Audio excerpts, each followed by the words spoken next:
Vous êtes sur Globule Radio 90.5 FM. On est en direct du Mont Blanc Express pour une grande première, une radio FM en direct depuis un train en marche. On est très heureux de réaliser ça en partenariat et grâce bien entendu à la SNCF, à la région Rhône-Alpes, à la communauté de communes de Chamonix qui nous soutiennent dans ce projet. Et on vous le disait, l'idée de cette radio sur les rails, c'est d'accueillir des invités à quasiment chaque arrêt du Mont Blanc Express.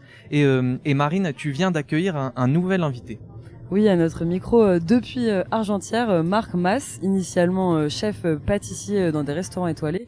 Il a ouvert depuis juin une boutique où il vend des glaces artisanales et il est venu nous en parler aujourd'hui. Merci d'être à notre micro. Et bonjour Marine, oui, bonjour à tous. Et oui, effectivement, nous avons ouvert une boutique à Argentière sur la place, où il est permis donc de manger une glace et de boire un coup sur cette fameuse place d'Argentière où il y avait plus grand chose depuis le départ du set. Et voilà, donc on essaie de travailler avec les produits les plus locaux possibles. On a travaillé avec le lait de la ferme de Montroc, les fruits de Valorcine pour certains parfums comme le cassis, la rhubarbe ou avec le basilic de David. Voilà. Et de David Vallas. David Vallas, oui. Maraîcher bio à Valorcine, on le rappelle pour nos auditeurs et auditrices. Exactement. Et voilà. Et après les fruits, la plupart viennent de la Vallée du Rhône. On ne travaille absolument pas de fruits exotiques. Les seules choses qui sont un peu exotiques et qui sont un peu obligatoires dans notre métier, ce sont les épices. Donc la vanille, je fais du safran aussi.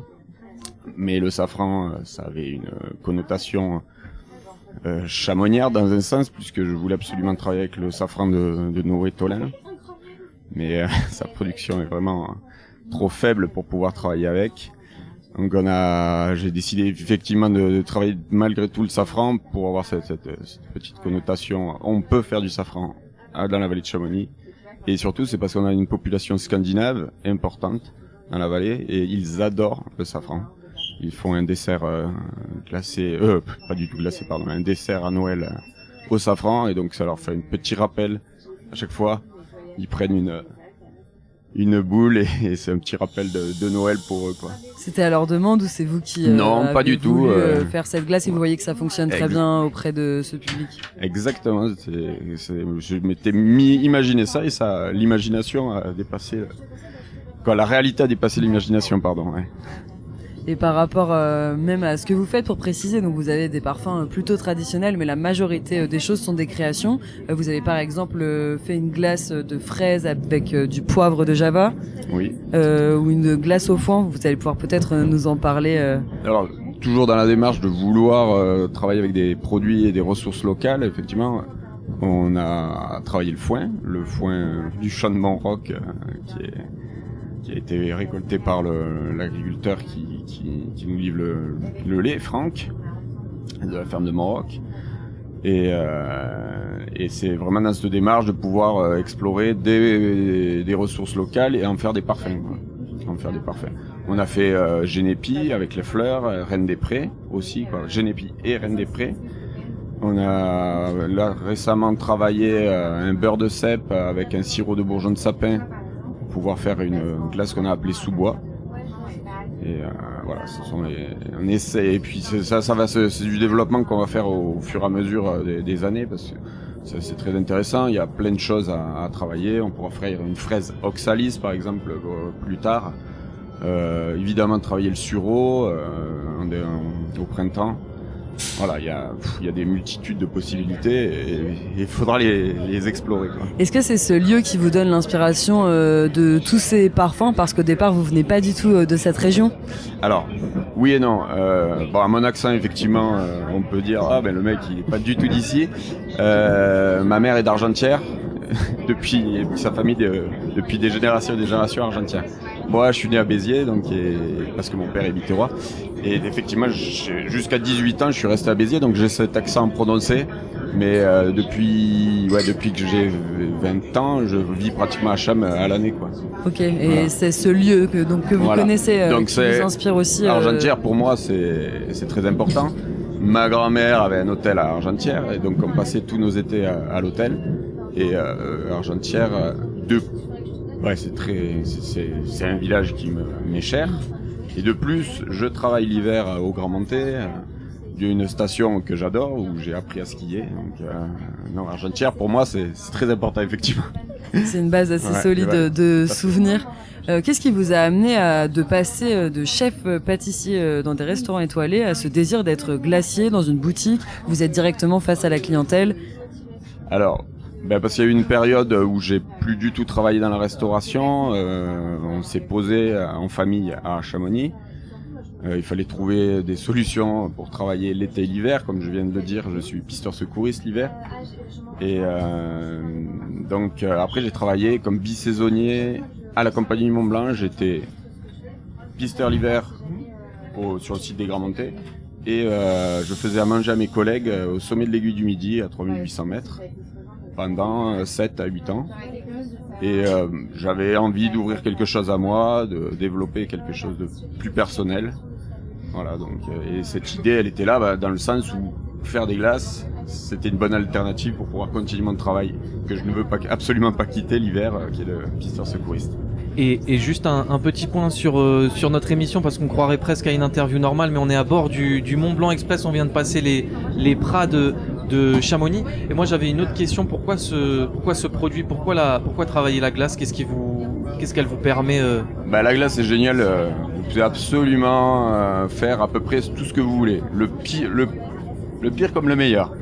Vous voyez bien, la plupart font des glaces à l'Oreo ou au Snick, peu importe, bon, une marque que l'on veut bien. Mais ça offre énormément de possibilités. Moi j'ai un vrai passé de cuisinier, donc on aime bien bricoler des saveurs. Et c'est ça, la glace offre cette possibilité. Par rapport à... Vous me disiez aussi que vous preniez beaucoup le train et justement j'apprends parce que vous me dites que en fait Argentière c'est bien plus lointain pour vous. Est-ce qu'il y a des lieux qui vous sont chers sur cette ligne, vous qui empruntez énormément le train? Eh ben on y est passé là il y a pas longtemps, mais j'aime bien quand on passe à la Joux, j'aime bien l'idée de l'arrêt non obligatoire, facultatif de la Joux, à se dire tiens, est-ce qu'on va s'y arrêter ou elle s'arrête pas. Bon, moi je m'y arrête pas forcément, mais c'est juste le petit, comme le pont Sainte-Marie après vers les Ouches, qui est très sympa. L'hiver, si on va aller sur la station des Ouches, on s'arrête au pont Sainte-Marie, on descend à pied et on arrive directement à Bellevue, c'est super. Voilà, et puis ce train je le prends tout le temps, oui effectivement, parce que je privilégie donc le train à la voiture pour pouvoir me circuler dans la vallée de Chamonix, pour les activités des filles, puisque j'ai 2 filles. Voilà. Et ça vous donne des petites idées la radio dans le train? Est-ce que on va bientôt vous voir avec un petit stand passer dans le Mont Blanc Express? Ah ouais, ça aurait pu être une idée, ouais. Je l'ai pas encore pensé, mais on va y réfléchir. Par rapport à ces parfums que je trouve à la fois assez créatifs, et même vos glaces ont aussi une durée assez courte. Ça aussi c'est un moyen pour vous justement d'explorer, de voir comment les gens réagissent. Ouais, tout à fait, ouais. Alors du fait de la saisonnalité des fruits, oui, on fait là par exemple il y a la myrtille. Il y a des petits jeunes qui me ramassent de la myrtille de nos bois, mais à un moment ils peuvent pas me ramasser des tonnes non plus, donc on en a ou on en a plus. Et voilà, c'est vrai que ça, les gens ils sont obligés de s'adapter à ça, de dire il n'y a pas forcément la framboise, la myrtille ou un autre parfum un peu plus innovant tout le temps, quoi. Est-ce que vous souhaitez aussi travailler avec des restaurants? Alors ma production oui et non. Oui et non, je veux pas travailler avec un restaurant pour faire de la vanille ou de la fraise ou quoi que ce soit qui serait redondant. Par contre, développer un parfum précis avec un restaurateur qui peut mettre à sa carte et qu'on poursuit, oui, ça m'intéresse. Ouais. C'est ce que je fais déjà donc avec la cascade de Bérard.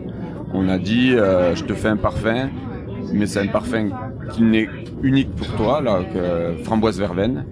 Et il n'y a de la framboise verveine qu'à la cascade de Bérard. Oui, c'est un moyen aussi si des gens veulent retrouver des choses à vous, même dans un restaurant qui découvre une glace en particulier, vous avez aussi une entente comme ça, c'est assez beau comme travail aussi de collaboration. Alors bon, c'est le début là, mais il y a sûrement d'autres restaurateurs avec qui je vais travailler, ouais. Sûrement, ouais. J'ai déjà eu des contacts, ouais, mais que je vais développer l'année prochaine. Ouais, c'est intéressant. Voilà. Ouais, totalement, ouais. le Mont Blanc Express arrive en gare de Chamonix. On continue notre petit parcours. Vous évoquiez avant des possibilités de nouveaux parfums comme l'oxalis. Moi, c'est une petite fleur que j'ai découvert il y a pas longtemps. Qui a un goût très très acide d'ailleurs, un petit peu citronné. Est-ce que vous êtes intéressé justement par tout ce qui est cueillette sauvage, on va dire, etc. pour les parfums de vos glaces justement? Oui, tout à fait. Là, je vais vraiment y penser. Alors déjà à la base, je suis intéressé, mais la nature du projet a fait que déjà je l'ai découvert au fur et à mesure. C'est que il y a beaucoup de gens qui s'agrègent au projet. Il y en a qui viennent me voir, qui me disent ah tiens tu pourrais travailler ça. Et ça je l'avais pas prévu et ça c'est super sympa dans le sens où il y a une dynamique autour du projet. Et donc il y a une femme qui est venue me voir qui m'a donné la Reine des Prés et en discutant on a dit peut-être que l'année prochaine justement on irait faire de la cueillette ensemble pour pouvoir développer d'autres parfums. Donc ça c'est super ouais. C'est assez beau finalement aussi quand des gens sont assez surpris justement de pas trouver des glaces avec des parfums assez basiques. Eux-mêmes ça les pousse à la réflexion. Alors, t'as deux et à réfléchir à des goûts quoi. qu'ils aimeraient trouver. T'as deux catégories de population, t'as ceux qui veulent absolument pas sortir de leur schéma ou de leur zone de confort, et puis les autres qui recherchent ça. C'est-à-dire qu'ils veulent pas du parfum, ils veulent pas de la vanille, ils cherchent ça, ils en ont rien à faire. Ils veulent absolument savoir ce que vous avez fait de nouveau, où ils viennent et reviennent même pour savoir ce qu'il y a de nouveau. Ouais, j'ai un ami comme ça complètement passionné des glaces qui va exprès dans des glaciers particuliers pour goûter, ouais. Ouais. Donc ça c'est super, ouais. Pour nous c'est super, c'est sûr que c'est plus intéressant. Ouais. Par rapport aussi à votre, comment vous obtenez aussi tous vos produits. C'était un vœu dès le départ que ce soit que du local. Oui, c'était un vœu. Ça a été une demande directe donc chez le producteur de lait en tout cas. Je voulais absolument pas ouvrir des briques, je voulais travailler avec du lait local. Et puis ça s'est fait et j'en suis ravi, ouais, j'en suis vraiment ravi. Parce que c'est sûr que c'est pas la même glace que si vous ouvrez une brique de lait, quoi. On n'est plus du tout dans le même produit. Merci d'être venu à notre micro et peut-être un mot sur la gare où nous sommes arrivés. À la gare de Chamonix. On est en gare et puis justement je vais descendre à la gare de Chamonix pour aller chercher le café chez le torréfacteur Chamonix Chouka. Voilà. Ben merci beaucoup. Nous aussi, on voit là qu'il y a pas mal de gens qui sont sortis du train. D'autres vont y entrer. On a 10 petites minutes avant que le train reparte encore.